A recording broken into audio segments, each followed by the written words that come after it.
Hey everyone, Megan Olivi, Brett Okamoto. We are here in Phoenix, Arizona. Okay, the UFC 274 press conference just wrapped up, and I have to say, I was expecting something else. Were you?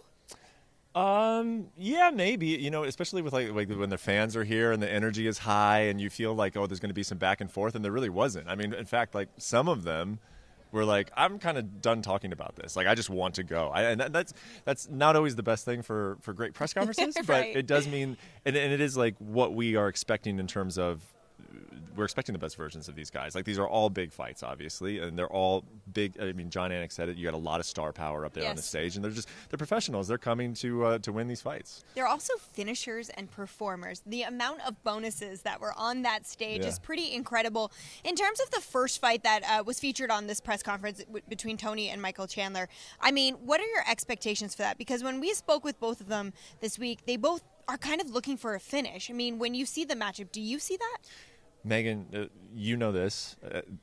How important is the mental game in MMA? It is so the most freaking important, right? And Michael Chandler is like the guy. Like, he's professional. He's great on the mic. Like, he's just Mr. Check every box, you know?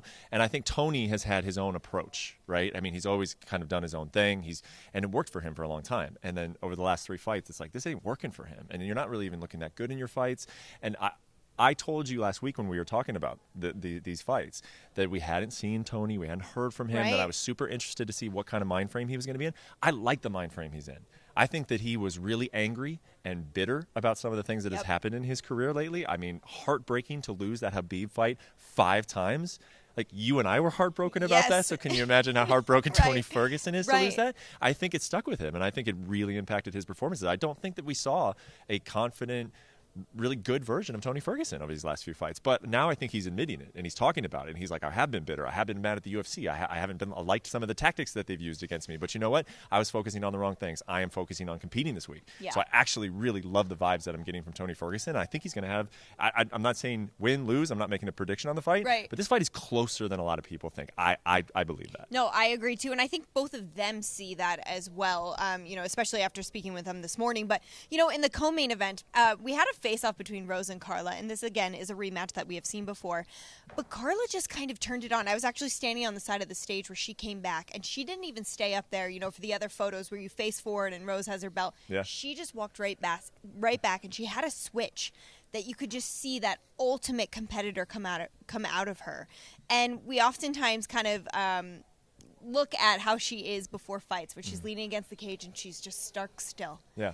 But it seems to work for her. What did you get out of her answers today and the way she carried herself up there? She's in a difficult spot here because I shouldn't even say difficult, but it's challenging, right? I mean, you look at who Rose has fought, and they, you know, the Joanna Jędrzejczyks of the world, the Zhang Weili, like, and now that everyone's kind of like, oh, Rose is going to beat Carla. I feel like that's a feeling that we have, you know. And Carla, I feel like she's comfortable on the mic, but she doesn't like really love it. You know, she's not one of those people who like give you those sound bites and everything. Like, she clocks in, she gets her work done, she focuses. You know, it's like what you were saying when she's just leaning against the fence. It almost is like she's like, Carla, you're about to fight, you know. But it is. That's just her demeanor. But I think when you put her up here with Justin Gaethje and Charles Oliveira and Tony Ferguson, and everyone's like going crazy in Phoenix, that it's like, it almost puts you in a position that you're not, that you could be not comfortable with.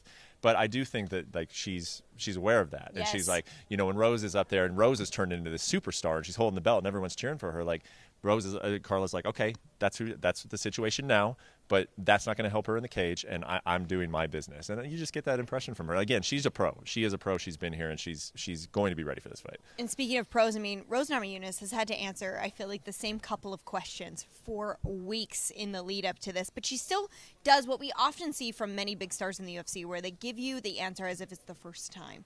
How does that speak to her maturity as an athlete and a person, and how she can carry that into the cage? I'm going to flip it on you and ask you, because you were the one that went to Colorado. You saw it on her couch. You sat on her couch with her and spent some time with her. Yeah, you've been here for her entire you know, title journey. Like, what kind of impressions were you taking from her? I mean, I definitely think that she has turned into the professional athlete. I think she was always an athlete and a professional, but I think there's something extra that has to be done, especially when you're in these big media situations and you have to talk and answer the same thing over and over and over again. And it might have been her 40th time today saying the same thing, but she still gives the answer as if it's the first time she heard the question. And I think that's what makes a star as well. It's what we saw from Conor McGregor earlier in his career, and I hate to always, bring him up and use him as the example, but he did that really well. I mean, even Dana White does it really well when he's asked all the same questions. So I think she was able to do that, and I think she's very comfortable with who she is as a person and as an athlete. I think sometimes we forget how young she is. Yes. She's still very young. We're talking about, Charles Oliveira was a kid when he came in, and now he's grown up.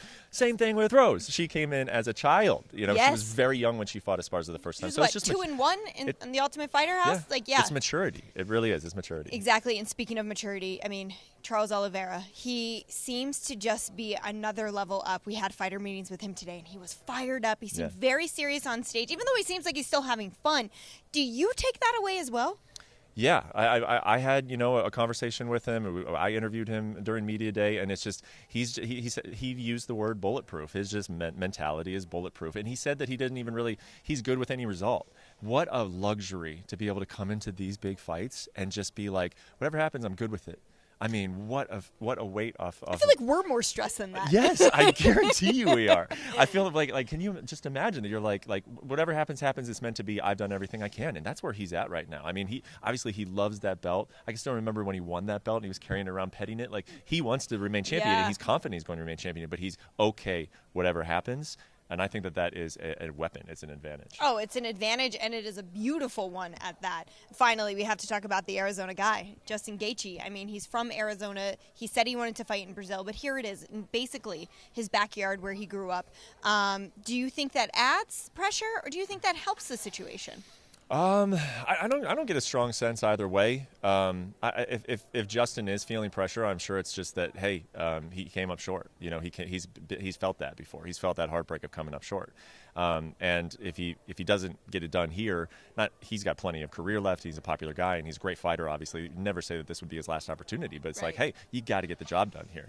So I think, him saying that he wanted to go into Brazil, like, that's just the wild. That's why we love Justin Gaethje. So I don't think that the atmosphere is going to make a difference. I just think it's that wasn't all that long ago that he lost. He knows what that feeling is, and he doesn't want to go back to it. But I think when he looks at Charles, he has always been confident. He's like, I can beat that guy. He's like, I can break that guy. I can hurt that guy. I can make that guy quit. And even though he's like, no, you know what? I was wrong. He's not a quitter. He's a dog. I still think Justin Gaethje is like, I'm going to make you quit. Right. So I'm getting good vibes from him too. Yeah, no, me too. I think it'll be so interesting to see how those final face-offs fare on Friday on the ceremonial weigh-in scale, because they weren't quite as intense as I thought they would be today. So we'll see what they come down to on Friday. But it all goes down on Saturday night in Phoenix, Arizona, UFC 274. Thanks for watching ESPN on YouTube. For live streaming, sports, and premium content, subscribe to ESPN+.